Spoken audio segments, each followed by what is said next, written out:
dia, pessoal! Hoje vamos iniciar então o processo de colonização do continente americano. Como vimos na última aula, o processo das grandes navegações levou à descoberta de novas terras que vão ser dominadas por Portugal e Espanha. Boa parte dessas terras aqui no continente americano vai ser dominado pela Espanha. E é este processo que vamos estudar hoje. O primeiro processo importante é a gente relembrar as 4 viagens de Cristóvão Colombo até a América, aonde ele não sabia que tinha chego em um novo continente, acreditava ter dado a volta ao mundo e chego nas Índias. Então aqui vemos no mapa as suas 4 viagens, todas elas, com exceção da 4ª viagem, pegando a região das ilhas do Mar do Caribe e somente na 4ª viagem chegando ao continente, mas sem saber que estava em um novo continente. O que podemos destacar do continente americano quando Cristóvão Colombo chega aqui? Aproximadamente viviam 80 milhões de pessoas, tá? Eram compostas por diferentes sociedades, de uma diversidade de línguas gigantescas, de uma diversidade de costumes e culturas, grupos que viviam nas florestas tropicais e outros grandes impérios, como os Incas e os Astecas. Então a chegada do europeu vai representar uma grande catástrofe, vai deixar um rastro de devastação e sofrimento. Uma das primeiras características que a gente vai ver desse processo de conquista é justamente o número de mortos que vai representar para esses ameríndios com contato com o branco. Tá? Um dos principais motivos para isso vão ser as doenças. Vamos abordar isso logo a seguir. E aí a gente tem esse mundo, então, americano. Aqui a gente consegue visualizar nesse mapa vários povos que viviam aqui no continente americano. Então, os impérios Azteca, Inca, tá? Os maias que não existiam mais e outros povos que viviam nas florestas, como, por exemplo, os Jés, os Guaranis, os Tupis. E tudo isso vai ser praticamente devastado, destruído pelo europeu quando chega aqui no continente americano. Essa chegada se dá a partir de uma visão eurocentrista e etnocentrista. O que significa isso? O europeu se colocando acima de todas as outras culturas, considerando a sua cultura melhor, considerando o seu Deus o verdadeiro Deus, considerando as suas crenças como as crenças corretas. Isso é a visão etnocentrista, pegar a sua cultura e botar acima dos outros, ou seja, um eurocentrismo. A Europa passa a ser o centro de tudo. Essa visão, então, vai permitir que os europeus justifiquem as suas atitudes de exploração deste continente. O que é importante a gente destacar? O processo de conquista ele vai começar das ilhas para o continente. Então, o primeiro local de chegada aqui de Cristóvão Colombo vai ser justamente a ilha de Hispaniola, que hoje é o que a gente chama de República Dominicana e o Haiti. Tá? O principal objetivo era encontrar metais preciosos aqui neste novo mundo, tá? Então, ter acesso a ouro e prata. Em 1496, a primeira ilha a ser dominada foi chamada de Hispaniola, então, como já falamos, onde fundaram o assentamento de São Domingo.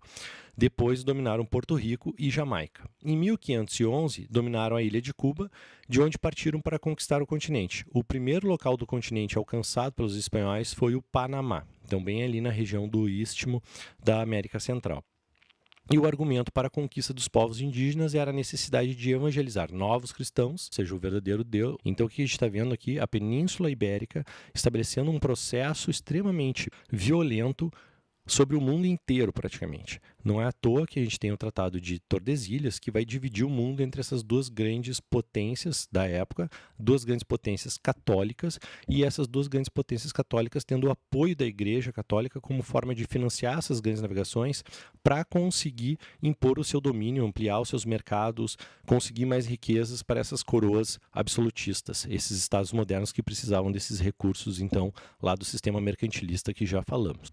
Então, o que vai acontecer? Né? No momento em que Cristóvão Colombo chega aqui, quando eles chegam ao continente, eles vão se deparar com alguns grandes impérios. E para conseguir se impor dentro desse continente americano, eles vão ter que fazer um processo de conquista desses impérios. E aí a coroa espanhola ela vai adotar um sistema de adelantado. Que adelantado? Era um espanhol, recebia o título militar, tá, para atacar o continente, ele poderia saquear esse continente e ele ficaria com essas riquezas desse saque. E as terras conquistadas por ele ficariam para a coroa. Então, o primeiro adelantado que a gente vai ter vai ser o adelantado de Hernán Cortés, que vai chegar no México em 1519 com 11 navios, 100 marinheiros e 600 soldados. Essa chegada vai ser comunicada, então, ao imperador azteca Montezuma II, e o Cortés vai deslocar suas tropas para o interior do México, e aí ele vai adotar uma estratégia. Qual vai ser essa estratégia? Ele vai, para conseguir derrotar, já que ele não tinha muitos homens e ele tinha que derrotar um império, que no caso era o Império Azteca, o que ele vai ver? Todos os povos que eram dominados por esse Império Azteca, todos esses povos que tinham que pagar tributos, que tinham que ser fiéis, que eram escravizados pelo Império Azteca, esses povos eles vão ser cooptados, então, por Hernán Cortés. Hernán Cortés traz esses povos para o seu lado, prometendo liberdade, prometendo prosperidade, e com isso Hernán Cortés consegue ampliar as suas forças para atacar o Império Azteca. Para conseguir estabelecer esse contato com esses povos da região ali do México, o que vai acontecer? Ele vai encontrar um náufrago que ficou durante muito tempo aqui no continente sozinho e acabou aprendendo a língua maia. E ele também vai encontrar uma escrava, uma ex-escrava chamada Malinche, então esse náufrago era o Aguilar, e vai encontrar uma escrava chamada Malinche que sabia falar tanto o asteca quanto o maia. Então esse Aguilar se comunicava com a Malinche e a Malinche se comunicava com os astecas, né? Representando a figura então do Hernán Cortés. E aí começa então a conquista de Tenochtitlán, a principal cidade asteca, tá? A capital do Império Azteca, uma cidade maravilhosa. A gente vai ver uma imagem para explicar como era essa cidade. Tá? Hernán Cortés chega a essa cidade em 1519 e quem vai receber ele vai ser justamente o imperador Montezuma. Cortés vai ficar impressionado com a riqueza e a organização dessa cidade. É uma cidade gigantesca, com intenso comércio, produção artesanal, tá? Uma cidade no meio de um lago. E então essa dinamicidade toda, essa concentração de população num mesmo local vai chamar muito a atenção de Hernán Cortés. E aí o que o Hernán Cortés vai fazer? Ele vai acabar prendendo o Montezuma, tá?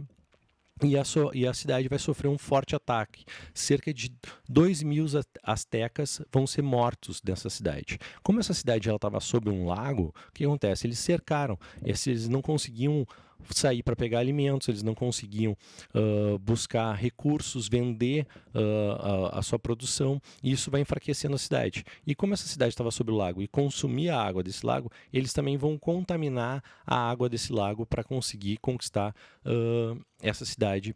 E aí essa conquista definitiva acontece em 13 de agosto de 1521. Tenochtitlán foi tomada pelos conquistadores espanhóis e seus aliados. Tá?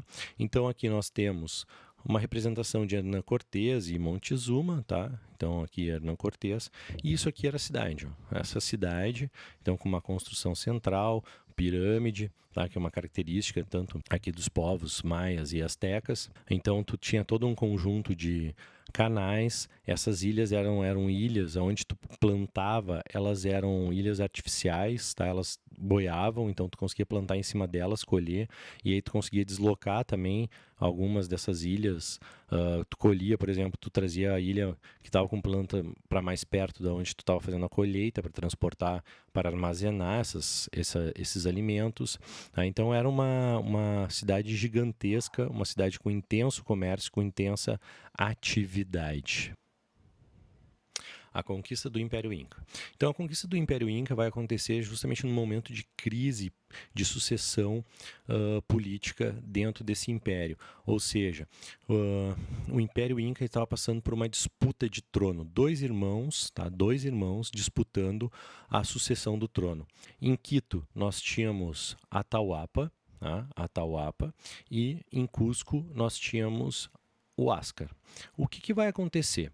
Francisco Pizarro, que é o conquistador espanhol, que vai atacar o Império Inca e que vai derrotar o Império Inca, tá? Ele vai chegar primeiro em Quito porque ele está vindo aqui da região do Istmo. E aí o que acontece? Quando Atahualpa fica sabendo da chegada desse conquistador, ele não dá muita bola. Por quê?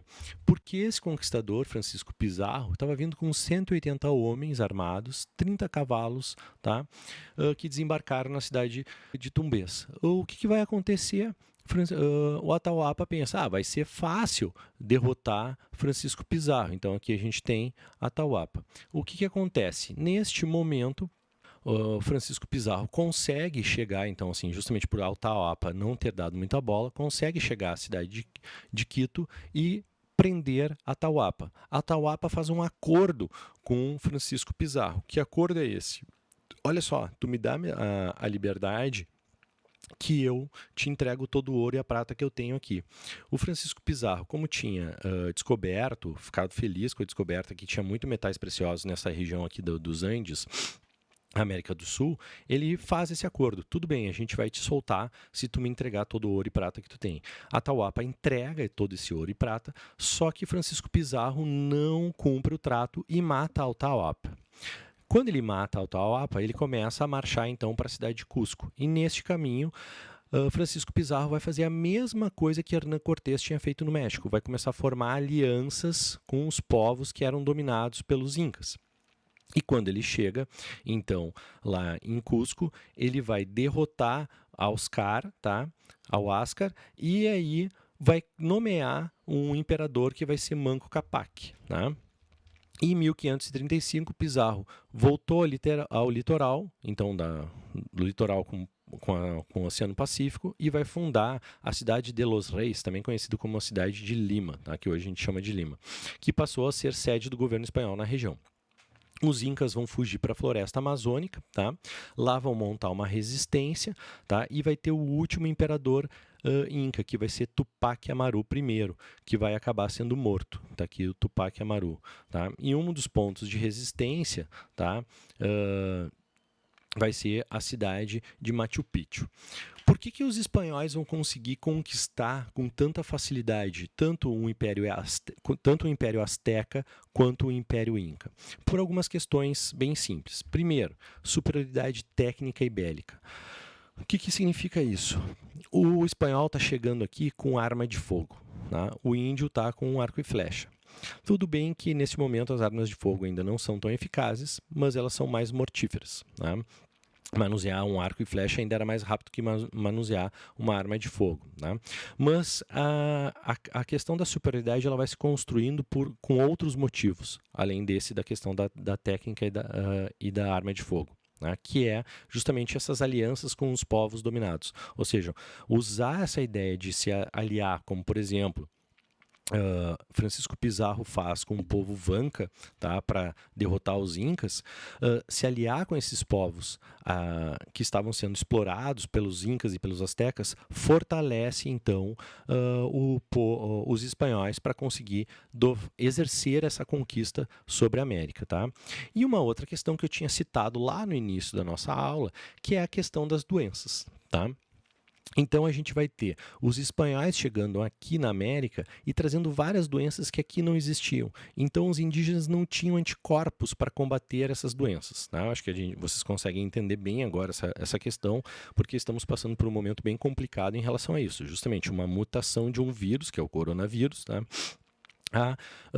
Fazendo com que ele se espalhe muito fácil, tá? E tem um grupo de risco que acaba levando à morte dessas pessoas com certa facilidade, justamente porque a gente não tem anticorpos para combater esse vírus. Né? O que acontece? Os indígenas eles vão chegar aqui e vão se deparar com uma série de doenças que os espanhóis vão trazer aqui para a América, como sarampo, catapora, gripe, tá? Varicela, varíola. Então, tu vai ter uma série de doenças que vão chegar aqui, inclusive algumas bactérias que não tinham aqui, como por exemplo a cárie, que vão fazer os índios ficarem banguelas, que uma das coisas que chamou a atenção dos espanhóis quando eles chegaram aqui, que os índios tinham todos os dentes. Né? Então, essas epidemias, elas vão estabelecer um verdadeiro genocídio da população indígena. A gente vai ter aqui praticamente a primeira guerra biológica da história. Tanto que Hernán Cortés, também para conseguir derrotar a cidade de Tenochtitlan, derrotar Montezuma, o que ele vai fazer? Ele vai colocar pessoas doentes dentro da cidade de Tenochtitlan para conseguir enfraquecer a resistência asteca contra o exército espanhol. Então, notem, esses motivos da conquista, eles são motivos que acabam se unindo, facilitando esse processo de conquista do europeu sobre a América. E aí, consolidando esse processo de conquista, começa a se colocar, então, um sistema de administração desse continente, dessa colônia espanhola aqui na América. Tu tem a Casa de Contratação, que ficava na cidade de Sevilha, lá na Espanha, ou seja, todos os produtos que tinham que sair da Espanha para vir aqui para a América e todos os produtos que saíam aqui da América para entrar na Espanha, todo metal precioso, mercadorias, tá? Produção de açúcar, tá? Qualquer produto que saísse aqui da América para ir para a Espanha, ou qualquer produto que saísse da Espanha para vir aqui para a América, tinha que sair por Sevilha. Ali era feito o sistema de tributação. Então aqui nós temos um sistema de tributação. E aí a gente tinha o Conselho Real e Supremo das Índias. O que é o Conselho Real e Supremo das Índias? É justamente a administração política. Então a Casa de Contratação, vamos dizer assim, mais uma questão tributária, tá? Que controla essa entrada e saída de mercadorias, e o Conselho Real Supremo das Índias, ele é justamente a parte administrativa, onde tu tem como chefe maior desse Conselho Real, que é o próprio rei da Espanha, tá? E aí, abaixo deles, tu tem os vices-reis, que a gente já vai ver, tá? E todos os outros cargos administrativos que eram controlados por esse Conselho Real das Índias, inclusive a questão do Conselho, questões ligadas à justiça.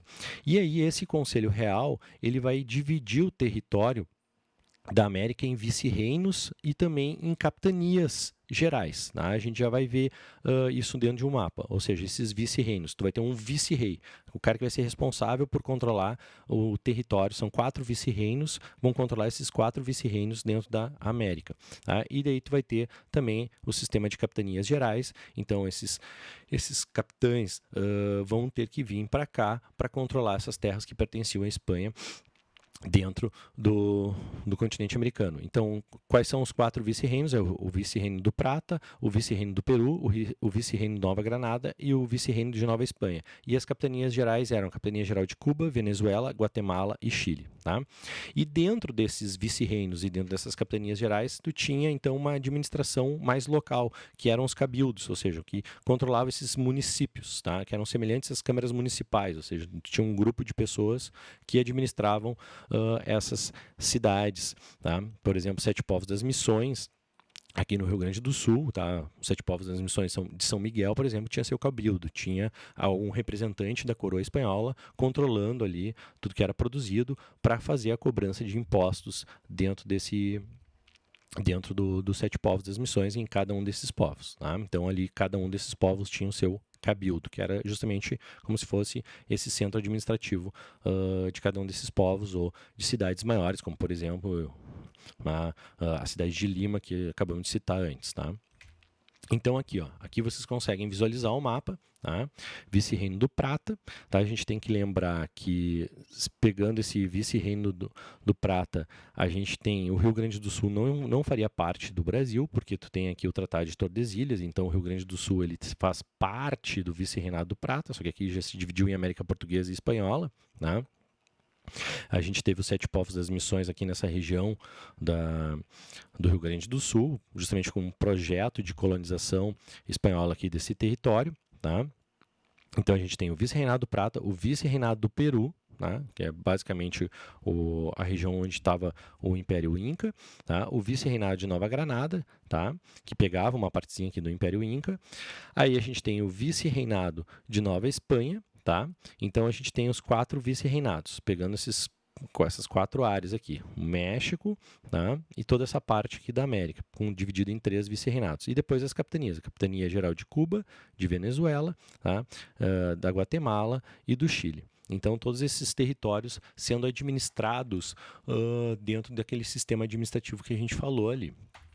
E essa sociedade, então, que vai se criar aqui, ela vai ser uma sociedade com uma hierarquia bem definida. Ou seja, tu vai ter os chapetones são os espanhol que vêm para trabalhar aqui na América, ou seja, para ser vice-rei, para ser chefe do cabildo, tá? Para ter algum cargo administrativo. Esse cara é chapetone. Ele tem os privilégios, ele não paga imposto, tá? Ele está ligado diretamente à coroa espanhola, então ele tem privilégios. Então é uma sociedade sem mobilidade social. Os crioulos, eles são filhos de espanhóis, ou seja, são pessoas que vieram para cá, começaram o processo de colonização, se apropriaram das terras, se apropriaram das minas, tá? Se estabeleceram aqui, fazem parte da elite junto com os chapetones, só que eles pagam tributos. Então eles não têm os mesmos privilégios que os chapetones, porque eles vão pagar tributos. E aí, abaixo desses dois grupos que estão lá no topo da pirâmide social, começam as classes mais baixas, ou seja, os mestiços, a origem, a mistura de branco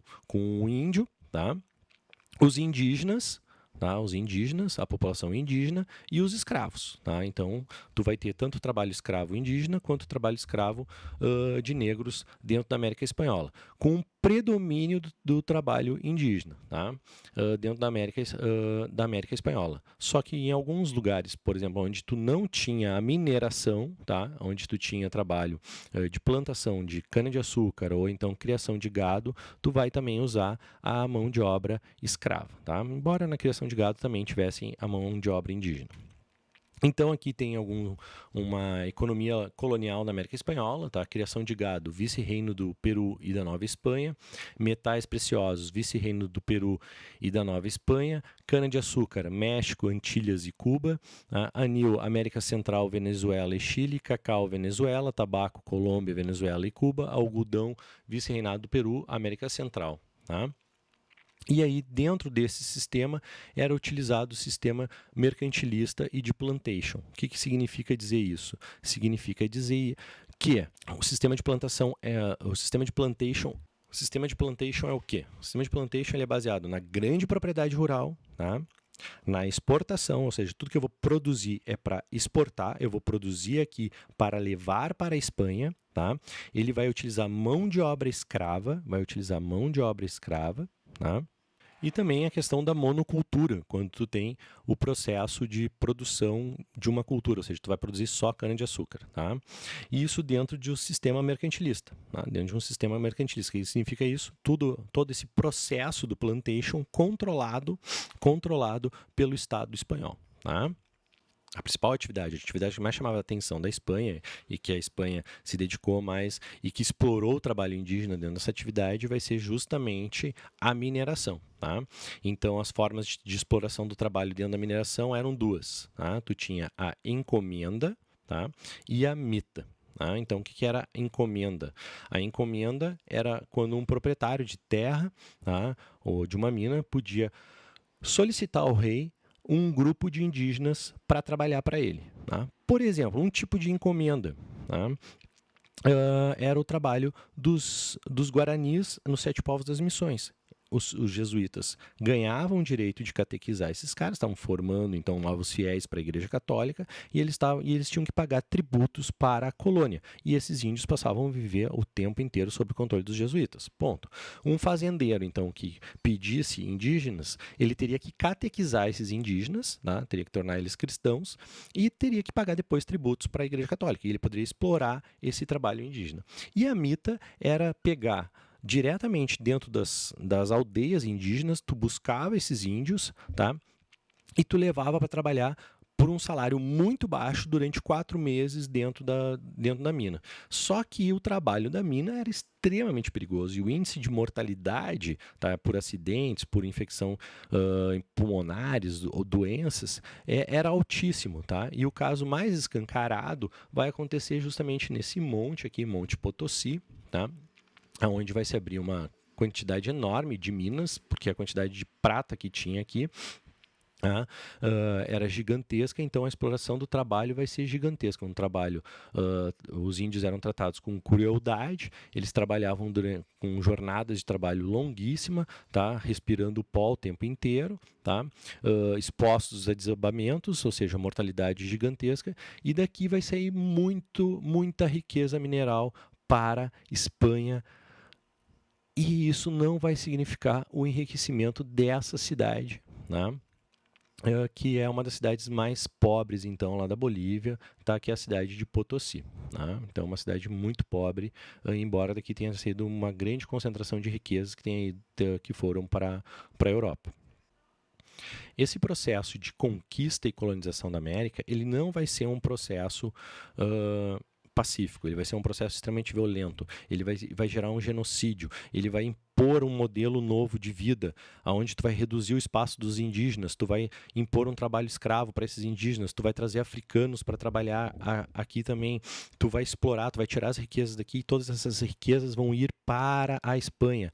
Os espanhóis, em momento algum, vão estarem preocupados com o processo de desenvolvimento econômico e social das suas colônias. Tá? Eles vão criar toda uma estrutura para favorecer os interesses econômicos políticos da Espanha na época desse processo de conquista e colonização da América, ou seja, século XVI, século XVII e século XVIII. No século XIX, nós começamos a ver o processo de independência desse continente, que vai dar origem a vários países, tá? Destacando aqui nesse mapa que estava lá na nossa abertura da aula também. Muito obrigado a todos, fiquem em casa, usem álcool gel, até breve, assim espero.